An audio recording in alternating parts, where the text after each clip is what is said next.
ओम नमो भगवते वासुदेवाय नमो नमः। आज 66वां अध्याय पौंड्रक और काशी नरेश का उद्धार। सुखदेव जी कहते हैं कि परीक्षित, पौंड्रक जो था वह कुरुश देश का राजा था और उस समय वह काशी में आया हुआ था। अब काशी नरेश जो थे उनके घनिष्ठ मित्र थे। पौंड्रक अपने आप को भगवान वासुदेव समझता था कि मैं ही भगवान हूँ, और जो मूर्ख लोग थे वह उसे बहकाया भी करते थे कि तुम ही अपना भगवान हो, तुम ही तीन लोक के स्वामी हो, तुमने इस पर यहाँ धरती पर अवतार लिया हुआ है ताकि तुम धरती का भार हल्का कर सको, और तुम्हारा वेश बदला हुआ है श्री कृष्ण ने, वह वासुदेव नहीं है। इस प्रकार बहकाते थे, मूर्ख लोग थे। इस पर क्या किया पौंड्रक ने बेवकूफी में कि उसने एक दूत को और भेज दिया द्वारका में। कहा कि मेरा संदेश लेके जाओ कि भगवान वासुदेव मैं हूँ, तुम नहीं हो। अब वो दूत वहां पर जाता है, तो जैसा वह कहते हैं उन्होंने उसे अपना संदेश देना था, तो वह अपना संदेश वहां जाकर कह सुनाता है। कहता है कि भगवान वासुदेव मैं हूँ, तुमने तो यह नकली वेशभूषा धारण कर रखी है, इसे जितना जल्दी हो सके उतनी जल्दी त्याग दो। अपने चिन्ह, अपना चक्र, यह जो तुम कपड़े पहनते हो मेरे जैसे, यह सब त्याग दो, क्योंकि तुम भगवान वासुदेव नहीं हो, मैं हूँ।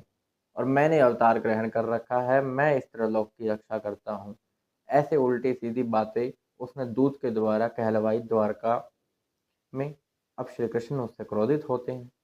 एक बार तो हंसते हैं कि क्या मूर्खता आ गई है अब, लेकिन फिर देखते हैं कि यह जो है, उसने आखिर में यह भी कहलवाया दूत से कि यदि तुम्हें यह स्वीकार ना हो कि तुम अपने चक्र और चिन्ह छोड़ दो, तो तुम मुझसे युद्ध करने के लिए तैयार हो जाओ। इस पर श्री कृष्ण क्रोधित हो जाते हैं।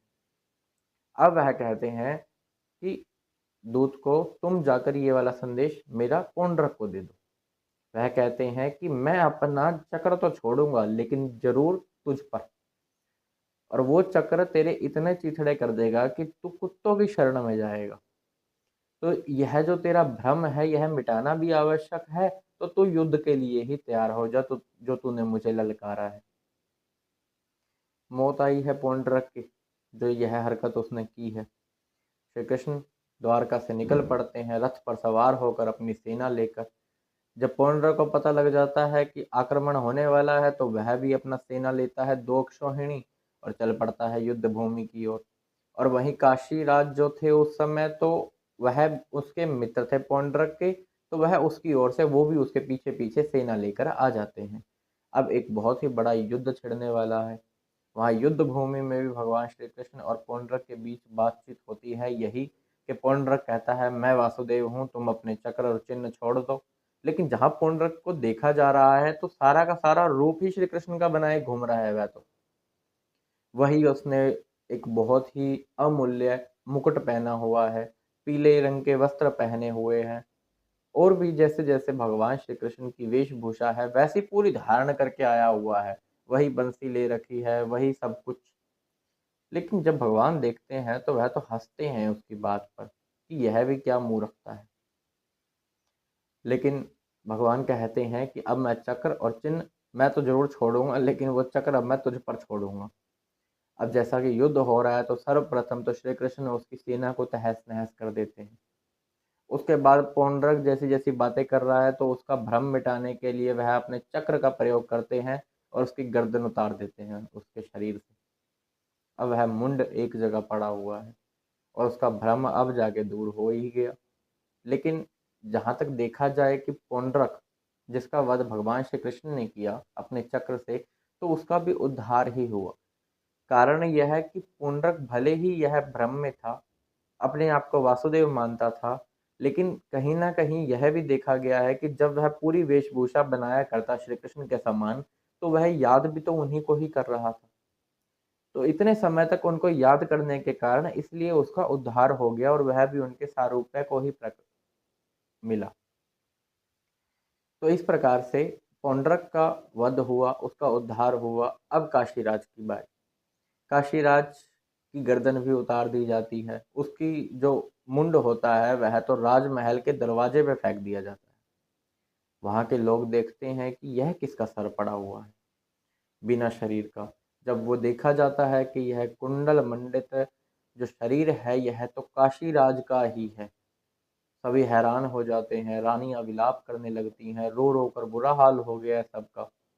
युद्ध जो करने चले थे श्री कृष्ण से वो भी तो गलत था, तो अब सब रो रो कर बुरा बुरा हाल कर रहे हैं अपना। उनका एक पुत्र होता है जिसका नाम है सुदक्षिण। अब वह प्रण ले लेता है कि जो मेरे पितृघाती हैं मैं उनका वध करूंगा, वही मेरे को अपने पिता के ऋण से ऋण करेगा। और इसलिए वह काशी में ही आराधना करता है भगवान शंकर की, और भगवान शंकर प्रसन्न भी होते हैं, प्रकट होते हैं, कहते हैं मांगो तुम्हें क्या मांगना है। वह कहता है कि जो पितृघाती हैं मेरे, तो उनका मुझे वध करना है, उसका आप उपाय आप मुझे बता दीजिए। भगवान शंकर कहते हैं कि तुम इस प्रकार से यह अभिचार करो, इस प्रकार से आराधना करो दक्षिणाग्नि, और यह जो अग्नि प्रकट होगी तो इस अग्नि को ब्राह्मण के अभक्त द्वारा तुम्हारा कार्य संपन्न होगा। तो सुदक्षिण समझ जाता है कि मुझे क्या करना है, तो वह अपनी आराधना और अपना वह अभिचार शुरू कर देता है जो श्री कृष्ण के लिए होता है। तो वह अग्नि प्रकट होती है बड़ी ही डरावनी रूप में। अब उसका तेज बहुत ज़्यादा है, हर जगह से वह जल रही है, हर जगह से वह तहस नहस करने वाली है। शरीर बहुत ही बड़ा है, टांगे बहुत बड़ी हैं, और भयंकर उसका रूप है। जाती है वह जो अग्नि का जो एक पुरुष के समान में प्रकट हुई है, तो वह जाता है द्वारका की ओर। द्वारका वासी जब देखते हैं कि यह क्या इतनी तेज, इतना अग्नि, यह तो सबको भस्म कर देगा, भगवान श्री कृष्ण की शरण में जाते हैं। उस समय भगवान श्री कृष्ण चौसर खेल रहे होते हैं, तो वह हंसते हुए उनको कहते हैं कि तुम चिंता ना करो, तुम्हारी रक्षा मैं करूंगा। तो इस प्रकार वह वहां से अब खड़े होते हैं और अपना सुदर्शन चक्र को आगे देते हैं। और जो सुदर्शन चक्र जो कि भगवान मुकुंद का बहुत ही प्रिय है, वह सुदर्शन चक्र अपने तेज से प्रकाशित करता हुआ पूरे पृथ्वी लोक को उस अग्नि का जो मुंह है उसके चीथड़े कर देता है, टूट फूट जाता है उसका मुंह। अब जो उसका वो बाकी की अग्नि बची है, वही अग्नि काशी में जाकर सुदीक्षण और जिन जिन का उसमें भाग था उसको प्रकट करने में, वह सब के सब उसी अग्नि में जलकर भस्म हो जाते हैं। काशी एक बहुत ही बड़ी नगरी है, तो उस नगरी में भरपूर चीजें उस समय भी थी, अन्न के भरपूर खादान थे, बहुत संपन्न एक राज्य था वह उस समय पर। तो वह जो सुदर्शन चक्र अब चला, तो वह पूरी काशी को जला के ही वापस आता है। और जो भी इसका स्मरण करता है, जो इस अध्याय में बताया गया, एक एकाग्र चित्त से जो भी इसका स्मरण करता है, उसके सभी के सभी पाप नष्ट हो जाते हैं, जो भी इसे सुनता या सुनाता है।